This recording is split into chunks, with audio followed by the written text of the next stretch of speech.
مصنع كبير وجوه المصنع مكن كبير بيصنع الاحذيه والجلد. ازاي اقنعوني؟ ازاي ده مخزن؟ مخزن ازاي 3 ادوار؟ اتصلنا باهل المنطقه، اتصلوا بينا لحقوا في كذا كذا كذا. شغاله معاهم في المصنع، كانت معاهم في الحريق، جت جري. كانت معاهم من الوقت اول يوم شغل ليها، اول يوم شغل ليها، اول يوم تنزل لي شغل.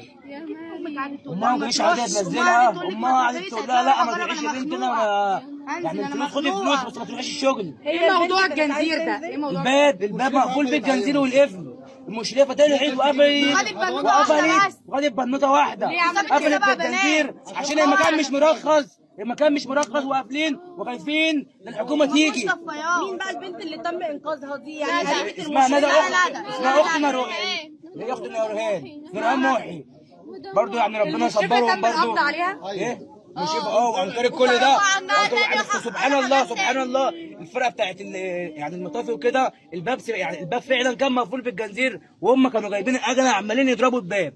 واستاذ رئيس النيابه اللي امبارح في محكمه الجلاء شاف الجنزير في الفيديو، عمالين يخبطوا في الجنزير في الفيديو. ما قدروش يكسروا الشباك من النار يطلعوا بنات، وقفل عليهم باب السطوح كمان من فوق، كان زمانهم طلعوا. كل ما يجوا يدفوا النار تزيد. يعني ولا تم انقاذهم ولا هم حاولوا ان هم ينقذوهم؟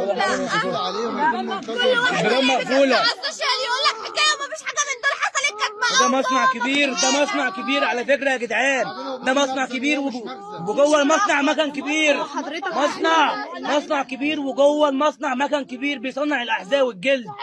ازاي اقنعوني؟ ازاي ده مخزن؟ مخزن ازاي 3 ادوار؟ مخزن ازاي 3 ادوار؟ احنا دخلنا امبارح كان في مكن، بيقول لك مخزن طالع. لا احنا كنا موجودين امبارح، انا دخلت بعد بعد السيطره على الحريق، كان في مكن. يقول لك بناتي ولو بنات حاسس بالنار اللي احنا فيها. بناتي كان عندها قد ايه؟ 17 سنه، عروسه. كانت متعلمه في مدرسه الرياض الثانوي عام، مدرسه الرياض ثانوي عام، ثانيه ثانوي عام.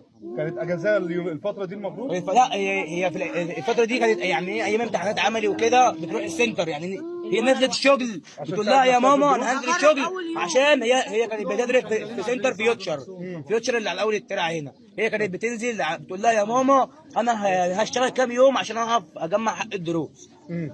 اما حصل اللي حصل زي ما حضرتك شايفه، اول يوم ليها شغل، اول يوم ليها شغل يحصل كده. كانت متفق على كام اليومين المفروض بكام؟ لا هو ما اعرفش 100 جنيه ما اعرفش، هي 100 جنيه يوميا، يعني هي 100 جنيه اليوميه، وفي الاسبوع 700 جنيه، يعني 700 جنيه. من كام لكام كان المفروض؟ كان من حوالي 8 الصبح ل 7:30 بالليل. 8 كمان من 8 الصبح ل 7:30